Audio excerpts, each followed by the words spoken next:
Hi friends, cultural creatives, imaginal selves, and we're adding a new group, Seekers Everywhere. Hi, this is Bruce. I'm going to try to offer you a little information today about chakras. Just a little information, but something that might be very interesting in regard to how they work. There are 7 chakras, starting at the top with the crown chakra, and 1 down layer we get to the bottom at the root chakra. Well, what's really interesting about it is there's 7 chakras, and the center one is the heart. Above the heart, there are 3 chakras, which are related to consciousness, nervous system, and awareness. Below the heart chakra, there are 3 more chakras, but these are related to the biology and the functional relationship of our cells and the world in which we live in the physical plane. And why is this relevant? Because while the body chakras coordinate the function of the body, starting with the root chakra, which is the basic understanding of reproduction, which is what keeps our species alive. As you go upward from the root chakra, you have the natal chakra and the solar plexus chakra. All of these chakras integrate and coordinate the function of the physiology of the body. Well, this is really an important part of coordination so that our biological machine can operate on this planet. Above the heart, we have 3 chakras, starting with the throat chakra, we have the third eye chakra, and we have the crown chakra. And these are actually associated with consciousness, awareness, and our ability to control our biology. Well, the interesting part about this is if we can coordinate the lower 3 chakras with the action of the top 3 chakras, where do they meet? And the answer is they meet at the heart chakra. And why is the heart chakra so important? Because it's the one that is coordinating not just the physical body below the heart chakra, it's integrating the consciousness above the heart chakra. So if we're really just primitive organisms around here in the jungle, we're really using lower chakras just to handle our physical expression and maintenance of the body in this world. But once we start to become aware and consciousness and start to discern the environment, start to read the environment, we change how we respond to the world. So there's a lower than consciousness response, which is more or less a reactive, reflexive behavior of the world in which we live in. And above, there's an integration of awareness, consciousness, and information. If we separate the 3 lower ones from the 3 top ones, our lives are not coordinated on this planet. It's when you bring the top and the lower chakras together, and I say, where do they come together? The heart. I say, that's where our primary control of life comes from. The heart chakra. It enhances the health of our biology below the heart, but it incorporates the intelligence and compassion that comes from the consciousness above the heart. And this is why bringing all these chakras together and operating from your heart makes a difference in the world in which we live. Interestingly, when we activate the heart chakra, we change the neurological activity and create a new frame of EEG, electroencephalograph data about brain function. As I talk about in many of my lectures, we can record brain activity by putting wires on your head, electroencephalograph. And what we can see is that the typical human has a whole range of activity. The lowest activity is delta from the brain, the lowest vibration. Delta is associated with sleep or unconsciousness. The next higher vibration is theta. This is the vibration of an experience of imagination. Theta is what a child lives in through age 7. Theta is also hypnosis. So as you're asleep and you're coming awake, the vibration raises from delta to the next level, theta.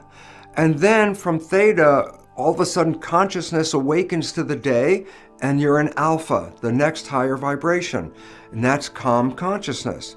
And by the time you get dressed and get ready to go to work, when you're at work, the vibration even goes up to the next higher level, which is called beta, which is focus consciousness. Those are the 4 typical vibrational phases: lowest delta, then theta, then alpha, and then beta. What's real interesting about this is that there's actually another vibration, and it's the one that's called peak performance. It's the one that integrates the system to the highest level of control. It's the one that, let's say, a tennis star in a match is finally getting in the final match. Their brain activity is going beyond beta, a higher vibration called gamma. Gamma, peak performance. Another example, a pilot flies the plane on beta, but when the pilot is coming in to land the plane, the vibration increases to a much higher level, giving us a whole brain coordinated function called gamma, a higher level of consciousness. What's the point?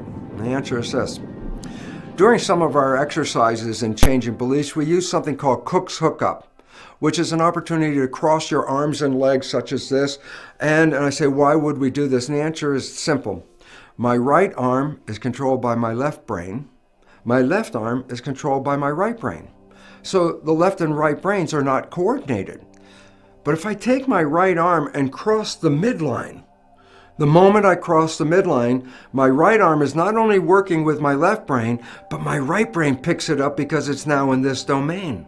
So I say, well, what would be the effect of taking both arms and crossing them? And the answer is, you get brain integration. Left and right hemispheres start integrating together and working in harmony. This is a higher state of consciousness. And in fact, this is a state of consciousness used in what is called superlearning. When you integrate right and left hemispheres to coordinate their activity, you're at a higher level of brain function. But it also creates a wonderful calming of the body. So if you're under stress, getting into Cook's hookup, crossing your arms and legs, crossing your ankles, and just sitting for a few moments allows the left and right brain to come together, gives us a higher state of consciousness, but relaxes the body. Well, here's an interesting fact. People have been using this process in belief change and other work for a long time. And we can put EEG wires on a person's head as they get into Cook's hookup, and what do we find? As they get into that hookup, after a minute or two, the brain waves start to calm down and a calming effect occurs, which is really wonderful for the body, a state of relaxation. But while that's happening, the brain is working at a higher level function. Well, that's the typical response of Cook's hookup, but here's something new. They found that when you're in Cook's hookup and the EEG patterns start to calm down, if a person is suggested to start coming from their heart while in this pose, while in the Cook's hookup, and just relax and say, start coming from your heart with your thoughts of love and heart and wholeness, what they found out was in 45 seconds to 90 seconds, there's a radical change in brain function. The moment you start coming from your heart, gamma activity starts shooting up out of the brain. What's it have to do with? When you start dealing with the heart chakra, you create such a coordination and community of the body that you express a higher vibration, a more holistic, whole brain action that enhances your life and the function you have on this planet. In fact, if we were operating from gamma on a day-to-day basis, we would be healthier, happier, and live much more complete lives. And the point is, well, where does gamma come from? Conclusion. You can sit in Cook's hookup and have all the conventional waves from delta, theta, alpha, and beta. But to hook into a higher vibration requires the integration of your consciousness with your heart.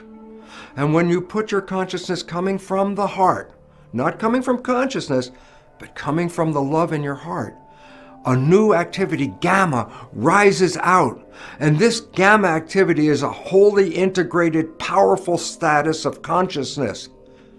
And in fact, there is a wonderful organization called HeartMath. And HeartMath makes use of bringing consciousness into the heart chakra, because through exercises in the HeartMath programs, you can increase your gamma activity, which profoundly changes the character of your life. You're much more aware, much more conscious, and much more able to create a better life on this planet. So, 7 chakras. 3 above the heart chakra associated with consciousness. 3 below the heart chakra, coordinating physical body and activities in the body itself, the cells and the organs and tissues. The center one, the heart chakra, allows the coordination of the mind and the body to come together. And when it does, we have data now. When the brain and the heart start working together, there's a higher level of human potential expressed, the gamma level. And this is not a typical expression of most people on the planet today, because we're not integrating and coordinating our lives, our conscious and our physical lives. The direction is clear. Make more power in your life. Bring your mind to work with your heart. And as heart math reveals, this power enhances your ability to deal with all issues of life with greater enjoyment, greater ease, and greater comfort. The heart chakras are important. They integrate us, and when you understand how to integrate them and meet at the center chakra, the heart chakra, you have profound power in controlling not just your health, but the consciousness that is creating your life on this planet. Thank you.